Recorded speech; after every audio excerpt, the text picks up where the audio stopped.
சிந்தனை உள்ள மூளை உள்ள யாரும் நன்றாய் சிந்தித்து கிறிஸ்தவத்தை அணுகுவார்கள் என்றால் கிறிஸ்தவம் அவர்களை மாற்றும். எத்தனை ஆராய்ச்சியாளர்கள் இவ்வாறு மாற்றப்பட்டார்கள் என்பதை என்னால் சொல்ல முடியும். இன்னொரு ஆராய்ச்சியாளருடைய குறிப்பை நான் உங்களுக்கு சொல்ல போகிறேன். இவருடைய பெயரை தெரிந்து கொள்ளுங்கள். இவருடைய பெயர் ராபர்ட் டிக் வில்சன். 1856 வருடம் ஜெர்மனியில் பிறந்த இவர் தனது மாணவ பருவத்திலேயே தனது வாழ்க்கைக்கான திட்டத்தை தீர்மானித்தார். ராபர்ட் டிக் வில்சனுடைய தீர்மானம் என்ன தெரியுமா? தனது வாழ்நாளிலே 15 வருடங்களுக்கு மொழிகளை நான் படிக்கப் போகிறேன். அடுத்த 15 வருடங்களுக்கு பழைய ஏற்பாட்டை நான் ஆராய்ச்சி செய்ய போகிறேன். அடுத்த 15 வருடங்களுக்கு நான் படித்த ஆராய்ச்சிகளை வெளிப்படுத்த போகிறேன் என்று தீர்மானித்தார். 15 வருடங்களுக்கு 26 மொழிகளை கற்றார் Robert Dick Wilson. Greek, Latin, French, Germany, Hebrew, Italy, Spanish, Portuguese, Aramaic, Syria, Arabic, Babylonian, Ethiopic, எகிப்திய மொழி, கோஆப்டிக் மொழி, பெர்ஷியன் மொழி, ஆர்மீனியன் என்று சுமார் 26 மொழிகளில் டிக் வில்சன் தேர்ச்சி பெற்றார். 15 வருடங்களில் 26 மொழிகளை படித்துவிட்டு அடுத்த 15 வருடங்களுக்கு பரிசுத்த வேதாகமத்தின் பழைய ஏற்பாட்டை ஆராய்ச்சி செய்தார். ஆராய்ச்சி செய்துவிட்டு தன்னுடைய கண்டுபிடிப்புகளை அடுத்த 15 வருடங்களுக்கு வெளிப்படுத்த ஆரம்பித்தார். இன்றைக்கு அவருடைய ஆராய்ச்சி கண்டுபிடிப்புகள் எல்லாம் வெளியாகிக் கொண்டிருக்கின்றன. 15 வருடம் பழைய ஏற்பாட்டை முடித்த அவர் அவருடைய முடிவான கருத்தை வாசிக்கிறேன். கவனமாய் பிடித்துக் கொள்ளுங்கள் இருதயத்திற்குள்ளே. ராபர்ட் டிக் வில்சன் தெரிவிக்கிறார், பரிசுத்த வேதாகமத்தின் உண்மையான தன்மையை முழுவதுமாக ஆராய்ந்து அறியக்கூடிய அளவுக்கு அறிவு படைத்த மனிதன் உலகில் யாருமே கிடையாது.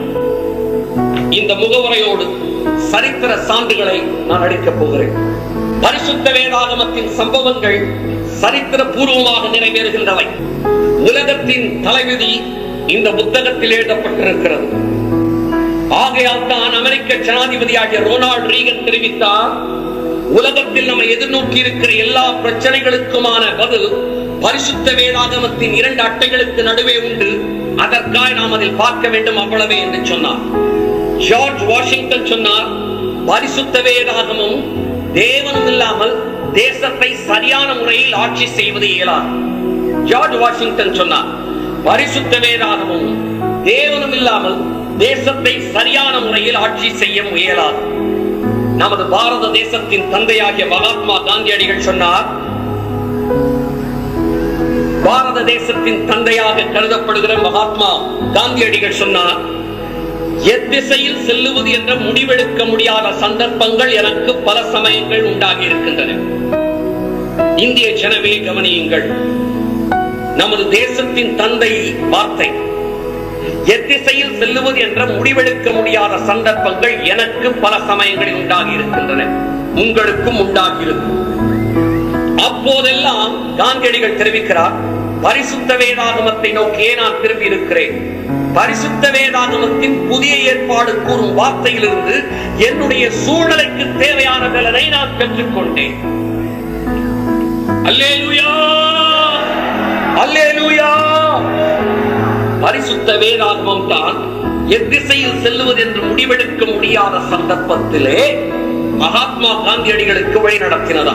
சர் ஐசக் நியூட்டன் சொல்லுகிறார், உலகத்தின் சிறந்த புத்தகங்கள் எல்லாம் உயிர் பெற்று ஒரு மகாநாட்டிற்கு அழைக்கப்படும் என்றால், உலக புத்தகங்கள் எல்லாம் மகாநாட்டிற்கு அழைக்கப்பட்டால் பரிசுத்த வேதாகமம் அந்த மகாநாட்டின் அரங்கத்திற்குள் நுழைந்தவுடன் எல்லா புத்தகங்களும் அது முன்பாக கீழே விழுந்துவிடும்.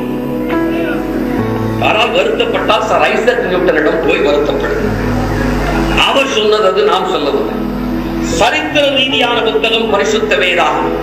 சரித்திர ரீதியான பரிசுத்த வேதாகமத்தின் சான்றுகளை என்னால் அடுக்கிக் கொண்டே போக முடியும்.